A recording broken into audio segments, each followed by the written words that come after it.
My boots hadn't even touched American soil when the phone detonated.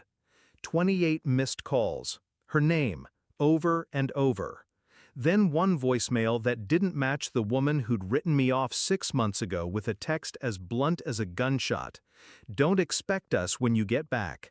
The kids and I are happy with my new husband. They chose his surname over yours. I had replied with just one word.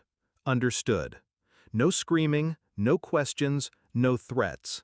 And when she forwarded it to my lawyer, I imagine she thought it proved I was emotionally stable enough to let go. She underestimated the kind of calm you learn when people shoot at you for a living. But now, the voicemail, her voice shattered. Please, call me back. Please, something's wrong. He's gone, just gone. And the kids, oh my God, the kids. He took them. I didn't know who he really was. Click. No tears came, just stillness. I hadn't even left the terminal, and already I knew something had broken. Not in me, in her story. The betrayal wasn't the message. It was how easily she replaced me. One sentence. No emotion. My name erased like a typo in a draft she didn't care to finish. She made it legal before I even returned, filed for full custody, changed the kids' names, took his. Didn't even wait for the dust to settle on my deployment. Her attorney sent me the update with the kind of polite arrogance that comes from knowing you've already won. And I let them think they had. But even then, something gnawed at me. Quiet, subtle. My daughter stopped replying to my letters halfway through the 3rd month. My son never responded to the care package. She said they didn't want to talk to me, that they understood. But I know my children, or thought I did. So I smiled at the lawyer, signed the temporary custody paperwork, and started digging. Her new husband didn't exist on any real record. No tax ID, no social security, no military background, though she claimed he was a veteran, like me. His name, Daniel Ridge, was as real as the family he stole. I started with the basics. Pulled footage from the Ring cam she forgot I had tied to the cloud, archived photos, transcripts from her emails I still had access to. She never changed the recovery account. Patterns emerged. The man she called Daniel changed his name 3 times over the last 5 years. Always around women with kids. Always charming. Always patient.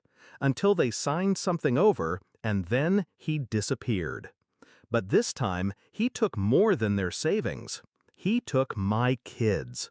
Her frantic calls weren't out of guilt. They were out of fear. Private investigators don't ask many questions when you pay up front. Mine sent over the full report in 48 hours. Daniel Ridge was Mark Delaney in Colorado, Jason Neal in Tampa, and Sean Vaughn before that. All had restraining orders filed. All had pending custody fraud cases. All walked clean out of the court system. And all were tied to one woman who swore he was safe. My wife. She had signed full guardianship over to him just 2 weeks before I landed. She called it a contingency in case I tried to fight for custody. He used it as a passport. My kids were gone. State line? Probably. Country? Maybe. But I wasn't looking for him. I was looking at her. She met me at the station, disheveled, eyes rimmed red. I didn't know who he really was, she whispered. I handed her a printed dossier. Photos, names, fingerprints. You did, I said. You just didn't care until it hurt you. She tried to hand it back. I didn't take it. You wanted them to forget me. Now you're praying I remember how to find people who don't want to be found. She said nothing. I took out the document she filed, the one where she gave him guardianship over my children. You made it legal. He promised, and you believed him more than the man who went to war for you. I turned to leave. She grabbed my arm. Can you find them? I already have, I lied. The fear in her eyes was the only justice I needed. I didn't come home to a family. I came home to wreckage someone else lit and blamed me for. But I will find my children. That's not a threat, it's a certainty. The system may take months, maybe years, but I've hunted men with fewer shadows to hide behind. She'll never see them again. Not because I'm cruel, because she handed them over to a ghost and called it love. And I'll bring them back.